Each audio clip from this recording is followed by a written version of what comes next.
ঢাকা ইউনিভার্সিটিতে। হ্যাঁ, তো যখন আমরা কোনো ছবি আঁকি তখন আমাদের প্রথম কাজটা হচ্ছে অবজারভেশন। অবজারভেশনটা কি? আপনি যে পরীক্ষার কোয়েশ্চেনটা পাইছেন সেই কোয়েশ্চেন পেয়ে আগে দেখবেন যে কোয়েশ্চেনে কি চাচ্ছে এক্স্যাক্টলি, বা কেমন ধরনের ছবি দেওয়া আছে। মনে করেন যে এই A4 সাইজ পেপারে আপনি একটা স্কালপচারাল ড্রয়িং দেখলেন। হুম, এখন আপনি চেষ্টা করবেন যে ওই ড্রয়িং এ কি কি বৈশিষ্ট্য আছে। যেমন আমরা যদি গত বছর ঢাকা ইউনিভার্সিটি কোয়েশ্চেন দেখি, ওখানে অনেক ড্র্যাপারি আছে, কাপড়ের ভাঁজ খুব স্টাইলিশ ভাবে, তারপর একটু হালকা বাম দিকে ফিগারটা তাকায় আছে, তাই না? তো এইরকম ছোট বড় পায়ের মুভমেন্ট, হাতের মুভমেন্ট কিন্তু আমরা দেখতে পাচ্ছি। তো যখন আপনি আঁকির মাধ্যমে এই বিষয়টাকে উপস্থাপন করবেন, দেন এটা কিন্তু সব থেকে বেশি চ্যালেঞ্জিং হয়ে যায়। So for the first 2 or 3 minutes আমরা কি করব, আমাদের যে স্কাল্পচারাল ড্রয়িংটা আছে এটাকে একটু ভালোভাবে অবজারভেশন করে নেব। ওকে, সো আই হোপ যে সবাই অলরেডি লাইন ড্রয়িং প্র্যাকটিস সম্পর্কে খুব ভালোভাবে নলেজ রেখেছেন, আর অলরেডি আপনারা জানেন যে জাস্ট 2 মিনিটস একটা বিষয় দেখাই দিই যে এক্স্যাক্টলি কিভাবে হইতেছে আপনাদের এই যে লাইন প্র্যাকটিসটা আছে এটাকে কার্যকরী ওয়েতে আপনি উপস্থাপন করবেন। তো র্যান্ডম আপনি বাসায় যে কোনো রকমের পেজ নিতে পারেন লাইন ড্রয়িং প্র্যাকটিসের জন্য। সো এটার জন্য আপনাকে যেটা করতে হবে, আপনাদের মেইন যে ফিগার ড্রয়িংটা আছে এটার জন্য আপনি ভার্টিক্যাল আর হরিজন্টাল অ্যাঙ্গেলে লাইনটা বেশি করে প্র্যাকটিস করবেন বাসায় বসে। হ্যাঁ, ভার্টিক্যাল লাইনটা উপর থেকে নিচ পর্যন্ত আসে এভাবে। You must be focus on that যে আপনাদের মেইন লাইনটা যেন স্ট্রেট হয়, যেমন আমি দেওয়ার চেষ্টা করতেছি, ঠিক আছে? স্ট্রেট। আর কখন বুঝবেন যে লাইনটা ভালো হচ্ছে, যখন আপনি একটা সিঙ্গেল লাইনে একাধিক লাইন ক্রিয়েট করতে পারবেন, ঠিক আছে? প্রতিটা লাইনের প্রেসার পড়বে পেজের এই মাঝখানে। ক্লিয়ার? সেম ওয়ে দেখেন, এরকম দেখছেন? আমার কিন্তু প্রতিটা লাইনের প্রেসার পেজের মাঝখানে পড়তেছে, দেখছেন? সো এইভাবে কিন্তু আপনি লাইন ড্রয়িংটা একটা বেটার ওয়েতে নিয়ে যেতে পারেন। দেখেন কি পরিমাণ স্ট্রেট আসছে। প্রতিটা লাইনের সাথে বিষয় যে দুটো অ্যাড হয় সেটা হচ্ছে ভ্যানিশিং পয়েন্ট, এই একটা এসে এই আরেকটা এসে, ঠিক আছে? আমাদের টার্গেট থাকবে আমরা যে একটা লাইনের সাথে আরেকটা লাইনের জন্য একটা কানেক্টিভিটি তৈরি করা, আমরা যে লাইনটা সাধারণত আঁকাবো। ক্লিয়ার? এভাবে দেওয়ার চেষ্টা করুন বাসায় বসে। It's pretty simple. Next 10 days বা 12 days আপনাদের হাতে যাতে যেভাবে সময় আছে, আপনারা চেষ্টা করবেন যে লাইন ড্রয়িং থেকে কিভাবে বেটার ওয়েতে নিজের হাতের জড়তাটাকে কমানো যায়। ক্লিয়ার? এবার দেখেন হরাইজন্টাল লাইনটা হচ্ছে এরকম, খেয়াল করেন প্রতিটা লাইন কিন্তু পেজের এই মাঝখানে প্রেসারটা আসতেছে। ক্লিয়ার? আবার দেখেন সেম ওয়ে এভাবে।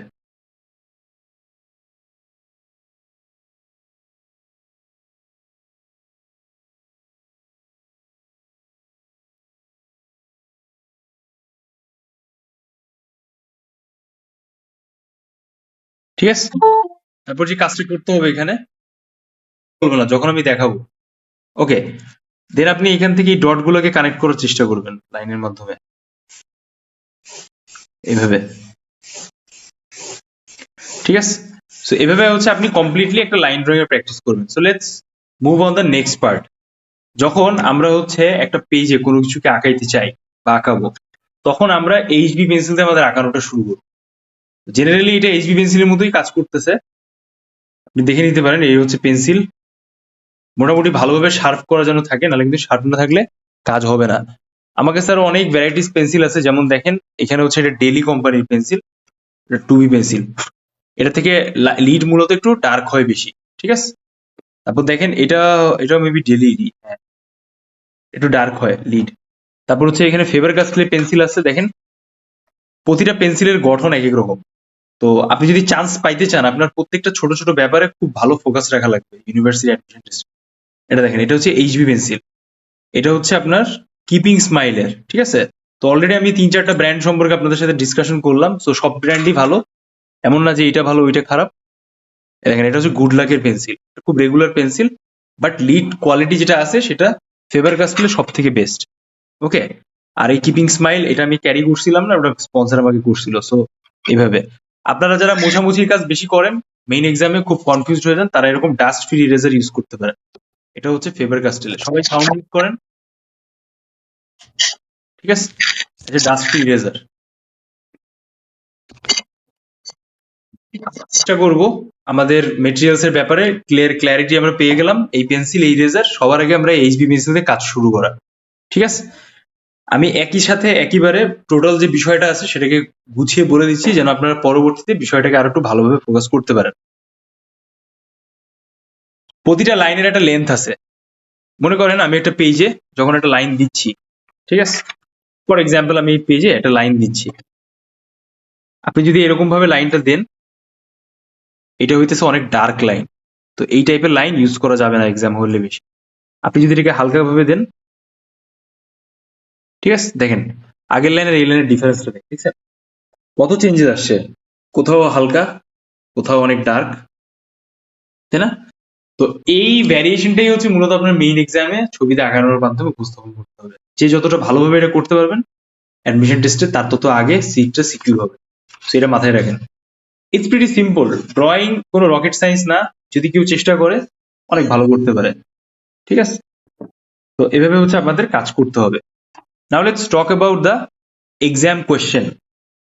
তো এক্সাম কোয়েশ্চেনে যে সাইজটা দেওয়া থাকে ছবিতে, সেটা হচ্ছে বেসিক্যালি এরকম A4 সাইজের, এরকম অর্ধেক, তাই না? এই মনে করেন যে এখানে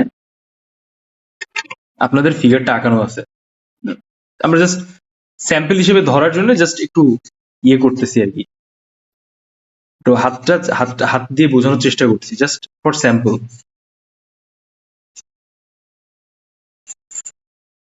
মনে করেন যে এটা হচ্ছে আপনাদের ফিগারের একটা বেসিক শেপ আর কি দেওয়া।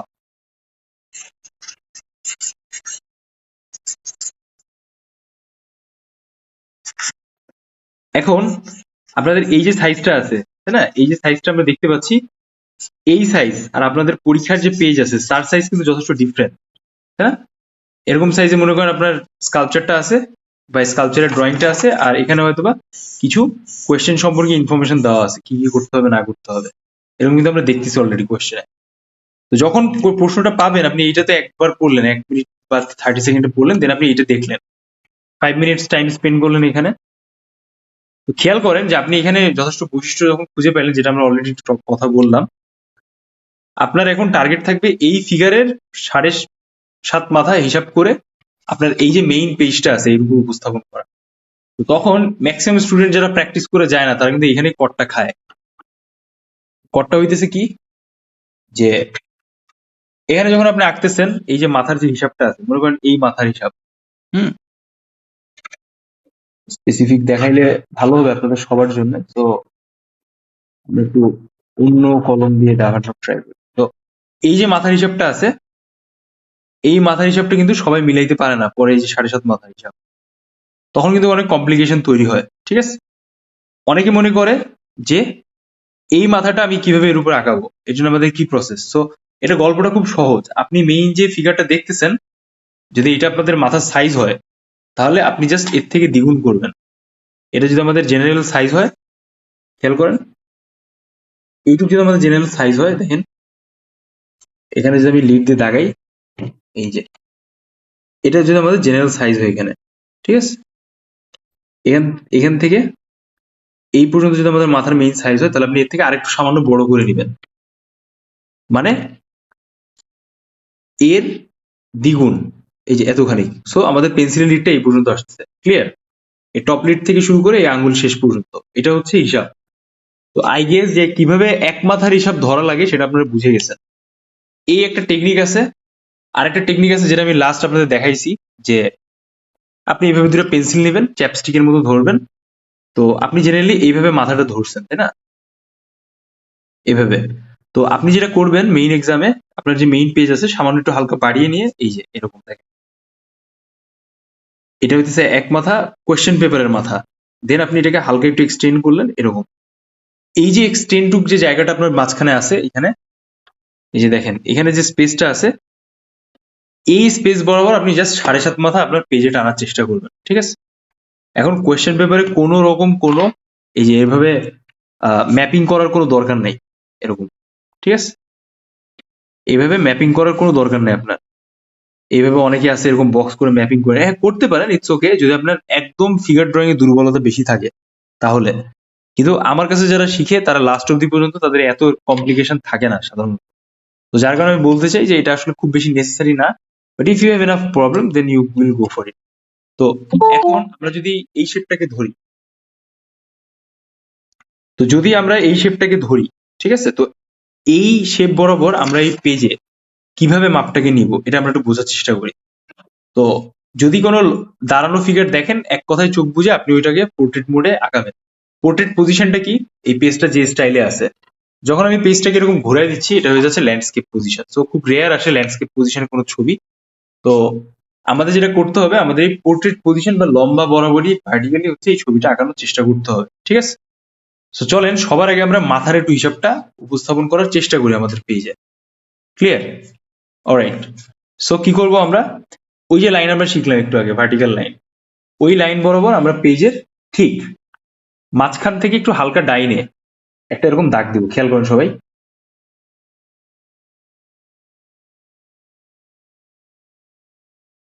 এই হয়ে গেল আমাদের দাগ, দেখছেন একদম স্ট্রেট আমি লাইনটা দিছি। দেন আমি পেজের এন্ডিং এ আরেকটা দাগ দিব। দেখেন এই লাইনটা আমার এখানে শেষ হয়েছে, আর এখানে আমরা একটু গ্যাপ রাখছি, দেন এই গ্যাপের উপরে আমরা একটু দাগ দিব। এই যে দেখেন, প্রিটি সিম্পল, তাই না? তো দেখেন আমাদের একটা টি শেপ তৈরি হয়েছে এভাবে, তাই না? তো এই টি শেপ বরাবর আমরা যে স্পেসটা পাইলাম, আমরা এই স্পেসের ভিতরে চেষ্টা করব যে আমাদের কি বলেন তো 7.5 মাথাটা ক্রিয়েট করা, মানে এই লম্বালম্বি বরাবর 7.5 মাথা হিসাবটা চলে আসবে অঙ্কটা। ক্লিয়ার? আচ্ছা, প্রশ্ন হচ্ছে যে কেন এটা হচ্ছে আমাদের টোটাল পেজের সাইজ। দেখেন খেয়াল করেন, এই কর্নার থেকে এই কর্নার পর্যন্ত আমাদের পেজের সাইজ, কিন্তু কেন হচ্ছে আমরা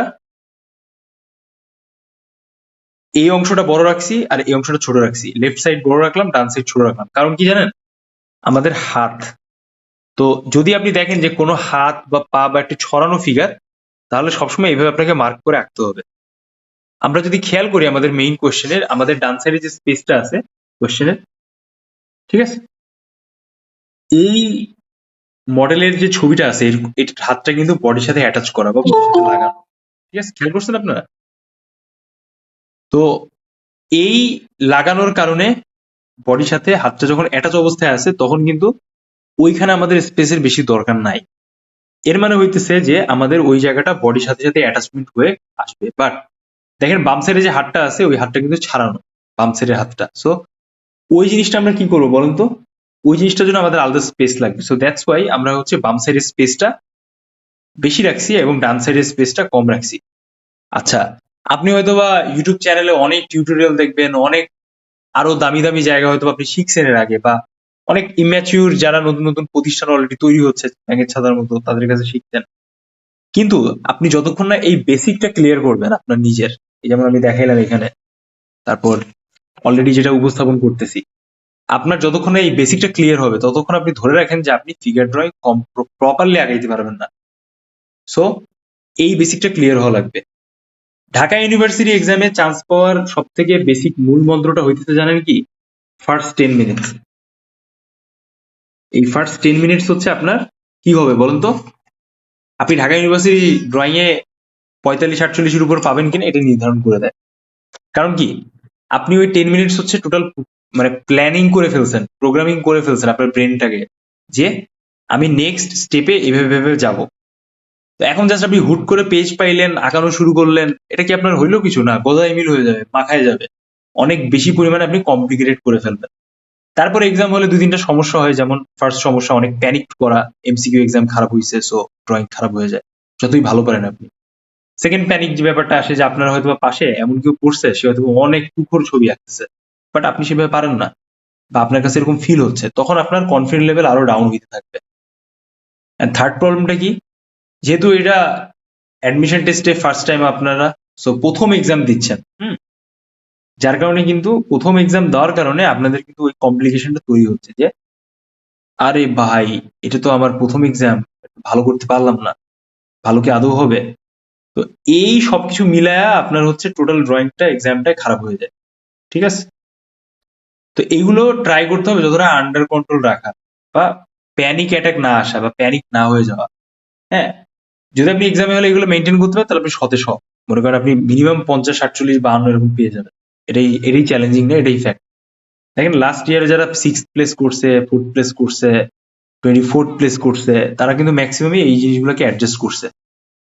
তো এই যে আমি 14 মিনিট এখন কথা বললাম, এটা আপনার মেইন এক্সামে যদি আপনি ভালোভাবে মনে রাখতে পারেন, বা পরবর্তী যদি বারবার রিপিটেডলি দেখে 10 দিনের প্র্যাকটিসটাকে যদি অ্যাডজাস্টেবল ওয়েতে উপস্থাপন করতে পারেন, তাহলে আপনি গেইনার। এটা হইতেছে ফ্যাক্ট।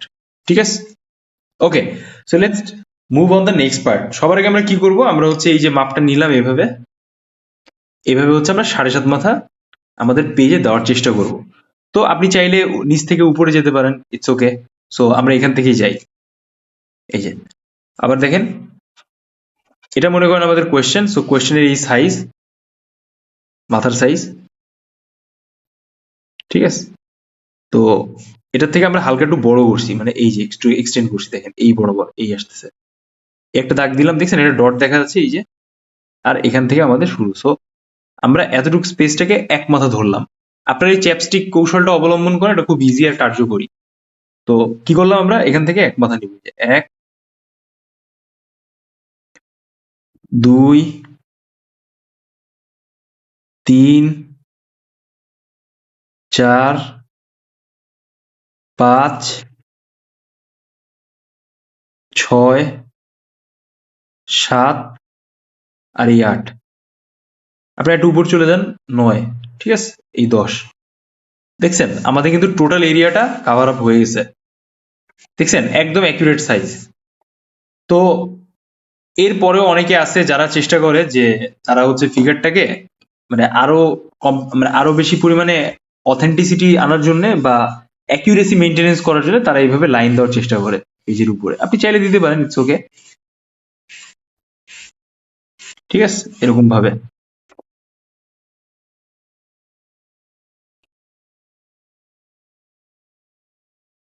দেখছেন প্রতিটা স্পেস কিন্তু খুব অ্যাকুরেট হিসাবে আসছে, যে সাইজ আর কি এক্সাক্ট। সো আপনি চাইলে, যেহেতু এটা ওয়েস্টার্ন একটা স্কাল্পচার, তো আপনি 8 মাথাও রাখতে পারেন, it's okay, there haven't any issue.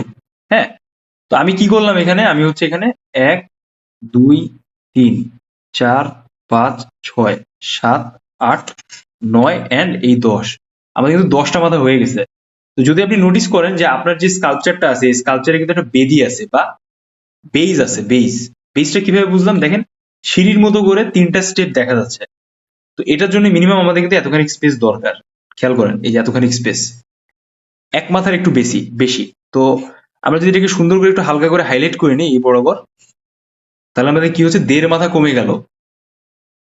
7.5, sorry, আপনার হচ্ছে মেইন স্কাল্পচারের জন্য আমরা কিন্তু 1.5 মাথা বেদি হিসেবে রাখছি, এই যে এইটুকু বেদি আমি লিখেও দিলাম, পরে যেন বুঝে নিতে পারেন, বেদি বা বেইজ।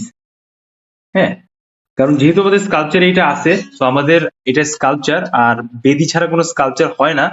ফর দ্যাট রিজন আমাদের এটাও অ্যাড করে দেওয়া লাগবে। আপনি জাস্ট শুধুমাত্র যদি ফিগার রেখে চলে আসেন, তাহলে কিন্তু আপনার স্কোর সাই সাই করে কমে যাবে। Do you understand? Okay, so আমাদের এখন 8.5 মাথায় হিসাব থাকতেছে এখানে। হ্যাঁ, এবার আমাদের একটা জিনিস খেয়াল রাখতে হবে যে আমরা যখন কোনো স্কাল্পচার আঁকাবো, তখন আমাদের একটু কম্পোজিশনের দিকে ফোকাস করতে হবে। তো লাইক আমরা নিচ থেকে এরকম 3 আঙ্গুল, উপর থেকে এরকম 3 আঙ্গুল স্পেস ছেড়ে দেবো। দেখেন অলরেডি কিন্তু এটা হয়ে গেছে পেজে, দেখছেন 3 আঙ্গুল। সাইড থেকে আপনি 3 আঙ্গুল, বাম সাইড থেকে 3 আঙ্গুল এরকম ছেড়ে দিতে পারেন। বাট অবশ্যই অবশ্যই আপনাকে এই স্পেসটাকে এভাবে ভাগ করতে হবে, যেমন আমি দেখাইলাম। এই যেমন এই স্পেসটা 2 ভাগ এক সাইডে, আর এখানে 1 ভাগ বা 1.5 ভাগ। তো এভাবে কিন্তু আপনাকে এটা ভাগ করে নিতে হবে। যদি আপনি না করতে পারেন, তাহলে কিন্তু আপনার টোটাল যে আমি হিসাবটা এতক্ষণ বুঝাইছি, এটা কিন্তু খুব গরমিল খাবে। ঠিক আছে, ওকে। তো আমাদের হাফ মাথায় একটু জাস্ট সামান্য বেশি আছে, ওটা থাকুক, ওটা অসুবিধা নাই। আপনার এক্সামিনার আপনি 8 মাথা করছেন কিনা এটা চেক করবে না। আপনার এক্সামিনার চেক করবে যে আপনাকে যে ছবিটা আঁকাইতে দেওয়া হয়েছে, সেটা আপনি কতটা অ্যাকিউরেসি ভাবে আঁকাইলেন, বা সেটা আদৌ মিল পাওয়া যাচ্ছে কিনা। Yes, a sculpture will be looking like this, মানে আপনার ড্রয়িং এর সাথে। এটা হচ্ছে সিম্পল ইকুয়েশন। তো এখন আপনি আমাকে প্রশ্ন করতে পারেন যে ভাই, এই এই সিস্টেমটা কে বানাইলো? এটা হইতেছে আপনার মেডিকেলেরই সিস্টেম। আপনি যদি আপনার মাথাটা আজকে হিসাব করেন বডির লাস্ট অব্দি পর্যন্ত, দেখবেন এই হিসাবটাই আসে, 7.5 7 8। যারা একটু বেশি লম্বা থাকে তাদের এই ইয়েটা আসে। আর বুঝতে পারছেন কি বলতে চাচ্ছি। তো যেই হাইটের হোক না কেন আপনি, আপনার এরকম কাছাকাছি হিসাব আসবেই। অলরাইট, সো তো আমরা এইটুকু অংশ বেদির জন্য রেখে দিলাম। এখন আমরা বাকি স্পেসে স্কাল্পচারটা আঁকাবো, ঠিক আছে? আমরা চেষ্টা করব স্কাল্পচারটাকে একটু লম্বাটে রাখার জন্য, বাট ইটস ওকে, যদি আপনি চান আপনি এখান থেকে হালকা কমায়ও দিতে পারেন, it's all up to you. যেহেতু আমাদের চুল আছে আর ওভারঅল জিনিসপত্র আরো অ্যাড করতে হবে, সো দ্যাটস ওয়াই আমরা এটাকে ওইভাবে রাখার চেষ্টা করব। ক্লিয়ার? আচ্ছা, এই স্কাল্পচারে সব থেকে বেশি দেখা যাচ্ছে কি বলুন তো? ড্র্যাপারি। সেকেন্ড কি দেখা যাচ্ছে? Facial expression. থার্ড কি দেখা যাচ্ছে বলুন তো? Body proportion. তো যখন আপনি আঁকাচ্ছেন কোনো কমপ্লিট ড্রয়িং, তখন আপনাকে নিশ্চয়ই এই বিষয়গুলোকে ভালোভাবে ফোকাস রাখতে হবে। আচ্ছা, আরেকটা ব্যাপার শেয়ার করি। এইটা হচ্ছে একটা ফটোকপি প্রিন্টেড ছবি, ঠিক আছে? তো আপনি যদি প্রত্যেকটা লাইন এরকম খুব ডার্ক বোল্ড করার চেষ্টা করেন মেইন এক্সামে, বা আপনি যদি এরকম হুবহু কপি করার চেষ্টা করেন, তাহলে কিন্তু আপনি ভালো একটা স্কোর পাবেন না। আপনাকে আপনার লাইনের জলমা দেখানো লাগবে যে আপনি কতটুক লাইনে দক্ষ বা পারদর্শী, এক কথায় যদি আমি বলি। ক্লিয়ার? সো এই হয়ে গেল আমাদের টোটাল ব্রিফিং, যে একটা ফিগার আঁকার আগে কি কি অবজারভেশন করা লাগে, কেমন ধরনের মেটেরিয়ালস লাগে, কি কি টাইপের ব্যাপার আপনাকে ফোকাস করতে হবে, বা আপনি মাথার হিসাবটা এক্স্যাক্টলি কিভাবে করবেন। রাইট নাও আমরা নেক্সট যে স্টেপে যাব, এটাকে বলা হচ্ছে স্টিক ড্রয়িং। ঠিক আছে? কি বলে বলুন তো? Stick drawing. তো স্টিক ড্রয়িংটা আমরা করার চেষ্টা করব যেন আমাদের ফিগারের যে ওভারঅল স্ট্রাকচারটা আছে, আমরা যখন পরে ওটাকে বানাইতে যাব, তখন তার আগে যেন আমাদের ফিগারের ওভারঅল গাঠনিক বিষয়টা যেন ঠিক থাকে। ঠিক আছে? So let's do it. Stick ড্রয়িংটা খুব সহজ। জেনারেলি আপনি চাইলে আপনার পেজের একটা কর্নারে ছোট্ট করে আগে এরকম ভাবে কেউ নিতে পারেন।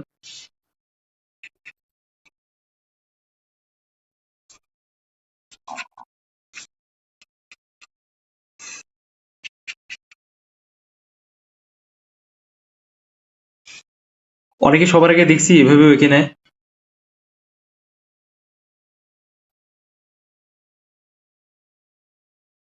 ঠিক আছে?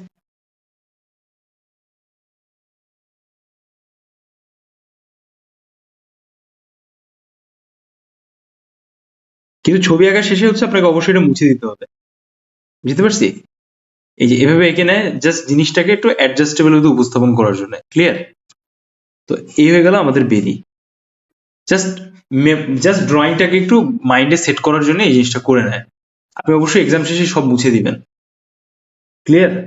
তো যদি আপনি এটাও সাইডে করে নিতে চান করতে পারেন, বাট আমি বলবো যে ডাইরেক্ট এর উপর করাটাই সব থেকে ভালো হবে, কারণ এতে করে আপনি বুঝে যাবেন যে এক্স্যাক্টলি আপনার সাইজ কোথায় কিভাবে আসতেছে। ঠিক আছে? So let's do it. আমরা করার চেষ্টা করি। তো অলরেডি আমরা 7.5 মাথার মাপটা নিলাম, তো আমাদের জুম করে আঁকানোর ক্ষেত্রে ইজি হবে। আপনারা এটা নিয়ে বেশি প্যারা খাবেন না। ক্লিয়ার? তো সবার আগে আমি কি করতেছি, আমি ফেসের শেপটা নেওয়ার চেষ্টা করি। খেয়াল করেন সবাই।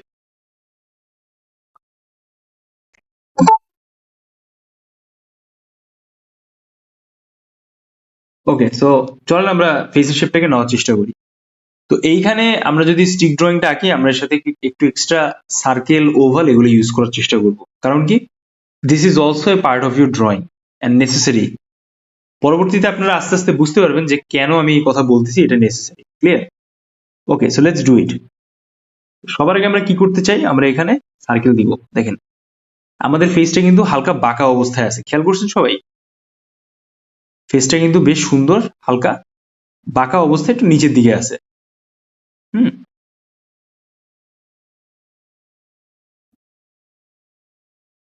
তো আমরাও সেভাবে রাখার চেষ্টা করি। হালকা করে লাইন দিবেন। যদি আপনি এইচবি পেন্সিল দিয়ে লাইনটা দেওয়ার চেষ্টা করেন, তাহলে কিন্তু আপনার লাইনের অ্যাকুরেসিটা ঠিক থাকবে। ঠিক আছে? ওকে, তো এই হয়ে গেল আমাদের মাথা। এটা এমন না যে আপনার জাস্ট এই ভেতরেই থাকা লাগবে, আপনি চাইলে একটু উপর নিচ করতে পারেন আপনার স্পেস গুলাকে, ইটস ওকে। দেন এখান থেকে হচ্ছে আমাদের হালকা গলার শেপটা আসছে। দেন আমাদের যে টর্সোটা আছে, টর্সের শেপটা এখান থেকে বের হবে। দেখেন, খেয়াল করেন সবাই।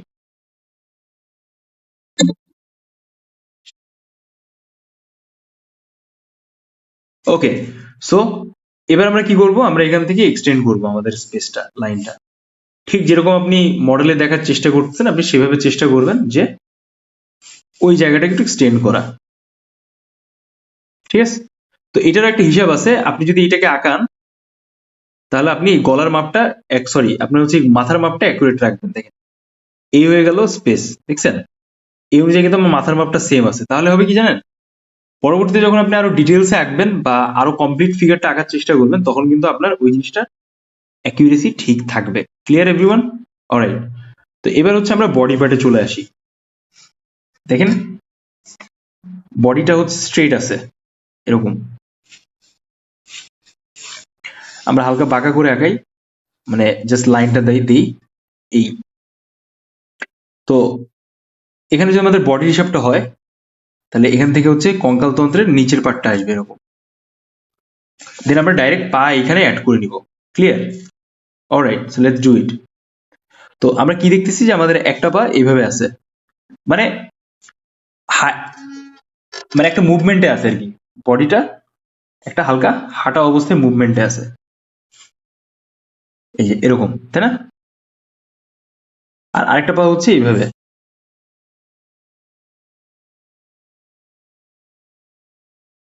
ঠিক আছে, খেয়াল করছেন? সো এর সাথে হচ্ছে আমাদের হাতটা অ্যাড হয়ে গেছে, দেখেন এই হচ্ছে একটা হাত, দেন এখানে এটা হচ্ছে আরেকটা হাত।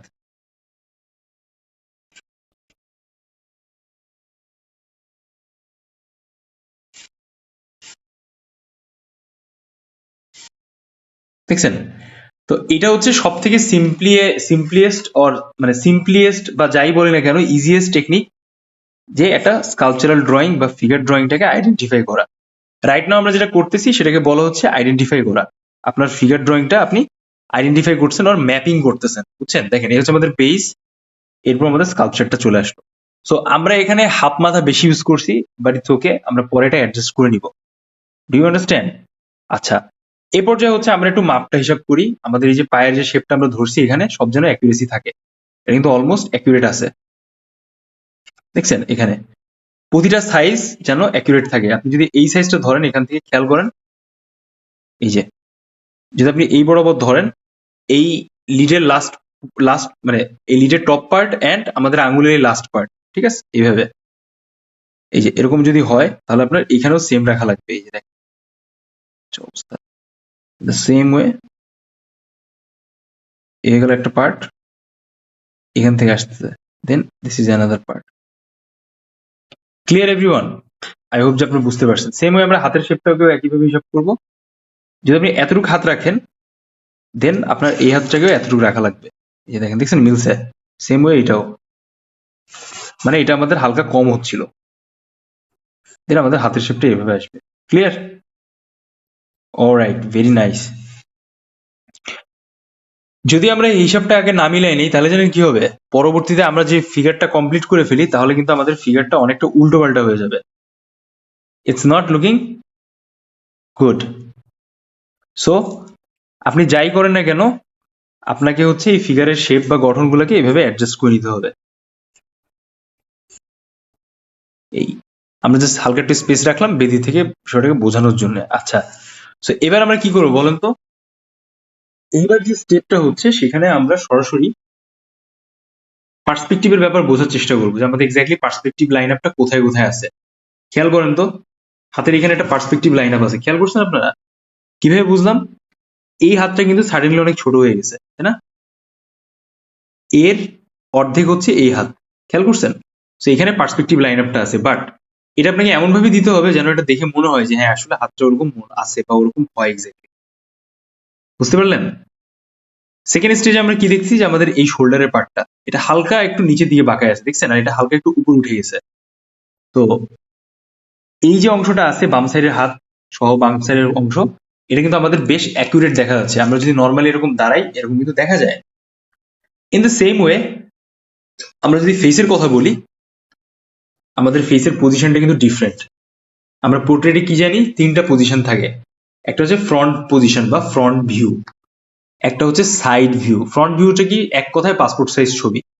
সাইড ভিউটা কি, সরাসরি হচ্ছে আপনার ফেসের জাস্ট একটা স্পেসিফিক সাইড দেখা যাচ্ছে। But if you talk about this view, it's almost like কি বলতো, 3-2 ভিউ, মানে একটা ফেসের 3 ভাগের 2 ভাগের অংশ দেখা যাচ্ছে। Do you understand? Okay, I hope সবাই বুঝতে পারছেন। বাট এই যে আমাদের বডি শেপটা আছে, এটা কিন্তু ফ্রন্ট ভিউতে আছে, and this part is also 3-2 view. I hope যে সবাই একটু ক্লিয়ার। এটা জাস্ট পার্সপেক্টিভে আসতেছে অ্যান্ড এই পার্টে একটু পার্সপেক্টিভে আসতেছে, বাট ইট ডিপেন্ডস। আমরা যখন ছোট বড় করে কোনো সাইজকে দেওয়ার চেষ্টা করব, then we will go through this structure. Okay, আচ্ছা, পুরো বডিটা কিন্তু আপনার ড্র্যাপারিতে মোড়ানো। তো মেইন ঘটনাটা হইতেছে যে একটা ফিগার ড্রয়িং এ যত বেশি ড্র্যাপারি হবে, সেখানে লাইনের ব্যবহারটা তত এক্সক্লুসিভ হবে। হুম, যেখানে ড্র্যাপারিতে অনেক বেশি টান হয়, সেখানে আপনাকে অনেকটা ডাইনামিক লাইন ইউজ করতে হবে। যেখানে কাপড়ের ভাঁজটা অনেক বেশি পরিমাণে ফোল্ড হয়ে থাকে, সেখানে লাইনস গুলো অনেক নর্মাল হবে। So in the next couple of classes we will learn about this. Okay, but right now আমরা যেটা করতে চাই, আমরা হচ্ছে এটার একটা বক্সের শেপে কনভার্ট করবো টোটাল ড্রয়িংটাকে। Do you understand? তো বক্সের শেপে কনভার্ট করার জন্য আমাদের যে কাজটা করতে হবে, আমরা যা লাইন প্র্যাকটিস করছি সবগুলো আমরা এখানে ইউজ করবো। And also you will use your HB pencil. এটা কিন্তু খুবই ফান্ডামেন্টাল, এইচবি পেন্সিল ছাড়া কিন্তু আপনার বেসিক ড্রয়িংটা হবে না। ওকে, সো লেটস ডু ইট। আমরা মাথা থেকে পা পর্যন্ত পুরো ড্রয়িংটাকে একটা ট্রাই করব যে প্রপার, কি বলেন তো, বক্সি ফর্মে কনভার্ট করা যায় কিনা। আমরা যদি আরেকটু খেয়াল করি, আমাদের এই পায়ের শেপটাও কিন্তু একটা, কি বলেন তো, পার্সপেক্টিভ লাইন আপে আছে। পায়ের শেপটা কিন্তু এইভাবে থাকার কারণে পার্সপেক্টিভটা দেখা যাচ্ছে। আচ্ছা, হোয়াট ইজ পার্সপেক্টিভ? পার্সপেক্টিভটা হচ্ছে এক কথায়, যদি আপনি কোনো ফিগারেটিভ ছবি আঁকেন, তার ভেতরে সব থেকে ছোট যে সাইজটা আছে, জেনারেল সাইজ থেকে, সেটাই হইতেছে পার্সপেক্টিভ লাইন আপ। ক্লিয়ার? যেমন আমরা এখানে হাতটা দেখছি, হাতটা কিন্তু ছোট সাইজ। আমরা এখানে পাটা দেখছি, পায়ের শেপটা কিন্তু একটু ছোট ছোট লাগতেছে। নর্মালাইজ পা কিন্তু এরকম হয় না। তো আপনি যাই আঁকেন না কেন, আপনি এই বিষয়টা খেয়াল রাখলেই হইতেছে। Alright, so let's do it. আমরা এবার কি করতে চাই, আমরা এবার পুরো বক্স শেপে বা ওভাল, সার্কেল শেপে, বিভিন্ন ধরনের জিওমেট্রিক শেপে টোটাল ড্রয়িংটাকে কনভার্ট করব। ওকে, সো লেটস ডু ইট। যদি আমরা ফেসের পার্টটা আঁকানোর চেষ্টা করি, তখন আমাদের কি করতে হবে বলেন তো? আমরা চেষ্টা করব যে আমাদের যে ফিগারের লাইন আপটা আছে সেটাকে বুঝে উপস্থাপন করা। হ্যাঁ, তো সবার আগে হচ্ছে আমরা মাথায় যে চুলের যে টোপরটা আছে সেটাকে আইডেন্টিফাই করবো এইভাবে লাইন দিয়ে।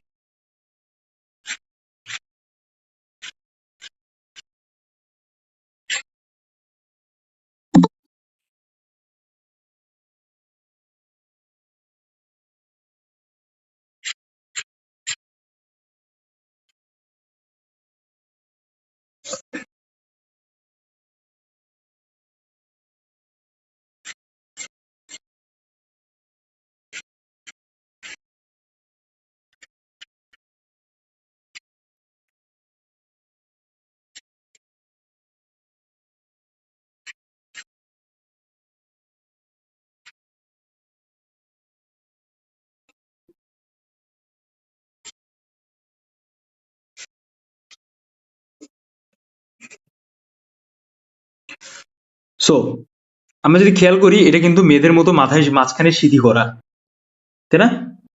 তো আমরা যদি এটাকে একটা স্ক্যালিটনের শেপ দিতে চাই, তাহলে আমরা কিভাবে ওটা আঁকতে পারি দেখেন, খেয়াল করেন।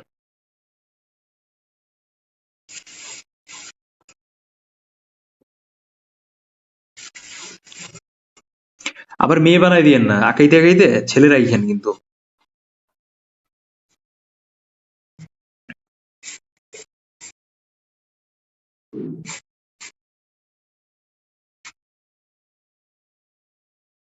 ঠিক আছে, তো দেখেন এটা কিন্তু অলরেডি একটা সিকোয়েন্স চেঞ্জ করে দিচ্ছে ছবিতে, না?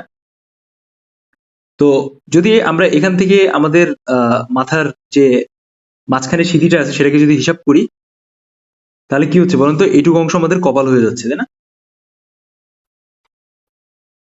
দেন আমরা কিন্তু খুবই ইজিয়েস্ট, অনায়াসে কিন্তু এখান থেকে একটা এক্সট্রা লাইন ক্রিয়েট করে দিতে পারি, যেটা হচ্ছে পরবর্তীতে আমাদের থুতনির সাথে অ্যাড হবে। বুঝলেন?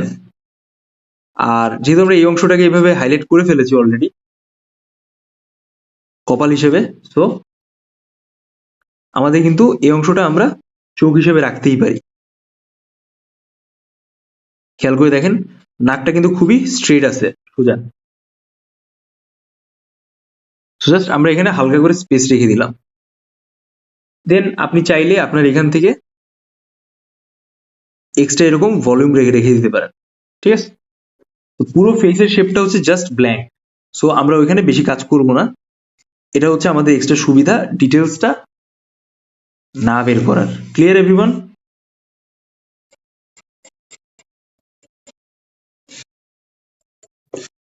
দেন এখান থেকে কিন্তু আমাদের থুতনি শেপটা চলে আসতেছে।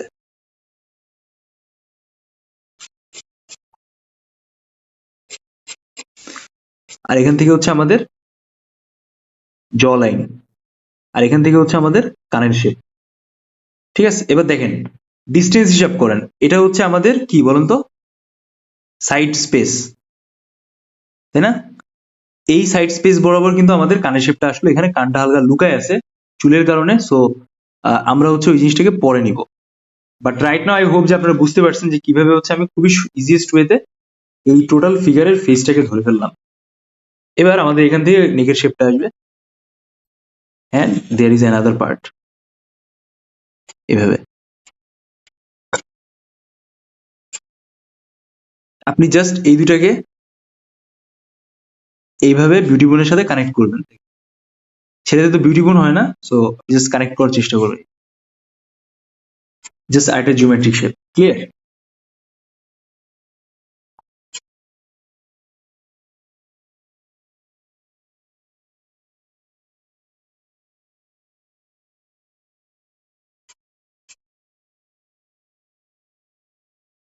তো আপনাকে এটাও মাথায় রাখা লাগবে যে আপনি যে ছবিটা আঁকতে চাচ্ছেন সেটার হচ্ছে এই সাইড স্পেসটা কতটুকু আসতেছে। ওকে, তো খেয়াল করেন, এবার আমরা যে কাজটা করব, আমরা সরাসরি হচ্ছে এখানে আরেকটা বক্সের শেপ নেওয়ার চেষ্টা করি। দেখেন তো কিভাবে হবে।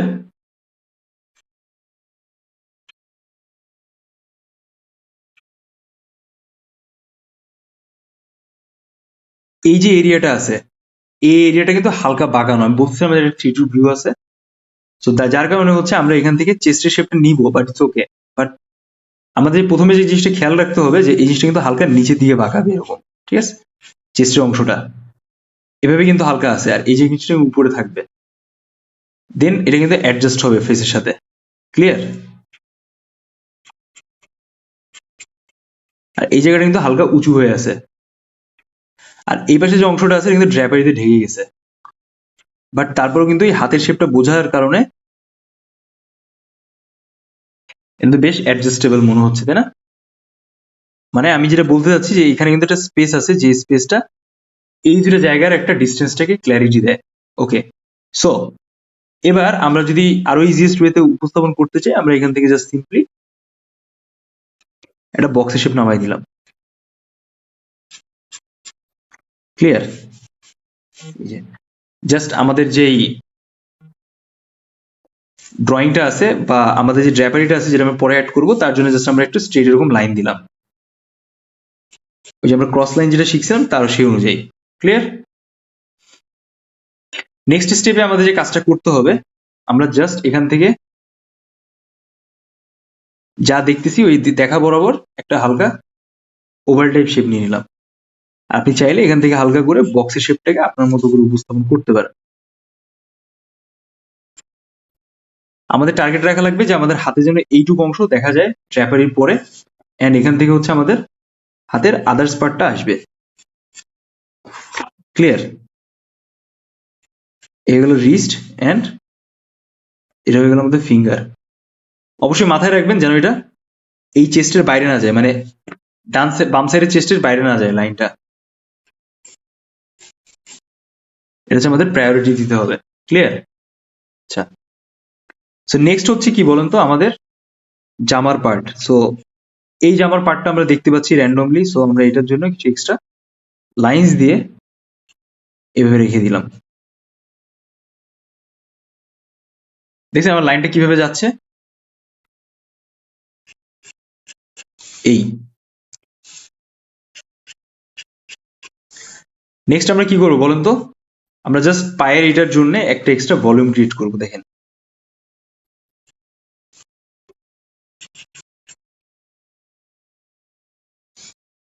এ গেল একটা পার্ট।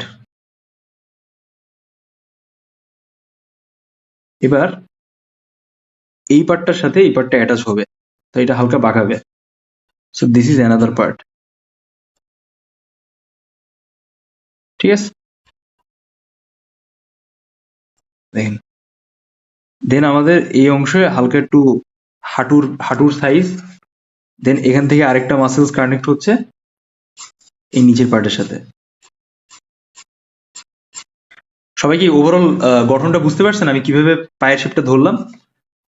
তো এই হয়ে গেল একটা পা। দেন সেম ওয়ে আমরা এখান থেকে আরেকটা পায়ের শেপটা নিব। অবশ্যই মাথায় রাখা লাগবে যেন আমাদের এই দুটো লেভেল আসে। হুম,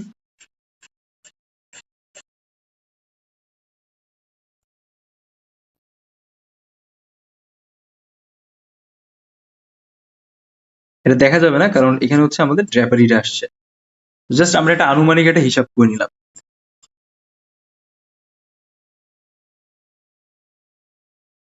ক্লিয়ার? আর এই পাটা এইভাবে আসছে, বাকিটা ড্র্যাপারিতে ঢেকে যাবে।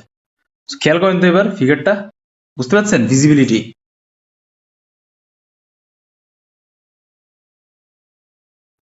নেক্সট হচ্ছে আমরা এই পাশের হাতের শেপটা দিয়ে একটু কাজ করি।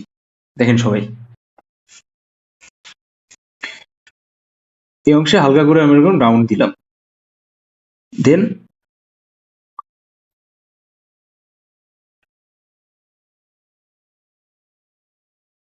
এখান থেকে আমাদের হালকা একটু বক্স আসবে। এখানে কিন্তু ডিস্টেন্সটা বোঝা লাগবে। ড্র্যাপারির কারণে কিন্তু আমাদের এখানে ডিস্টেন্সটা একটু কমে যাবে, যার কারণে ওরকম বেশি মনে হচ্ছে। দেন আপনি সেম লেন্থে চেষ্টা করেন যে এভাবে আনা।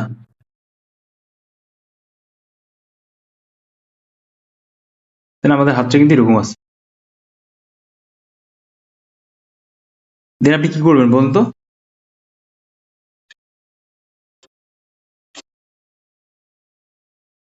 এই হাতটাকে আপনার এই পর্যন্ত আপনার থাকবে, ঠিক আছে?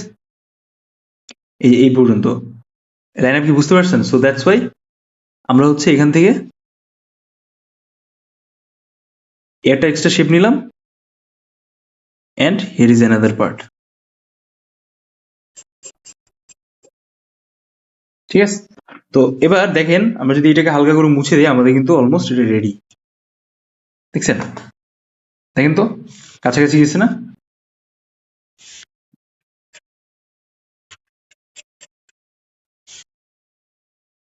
দেন আমরা যদি আস্তে আস্তে করে এখানে ড্রাইভারি কানেক্ট করি,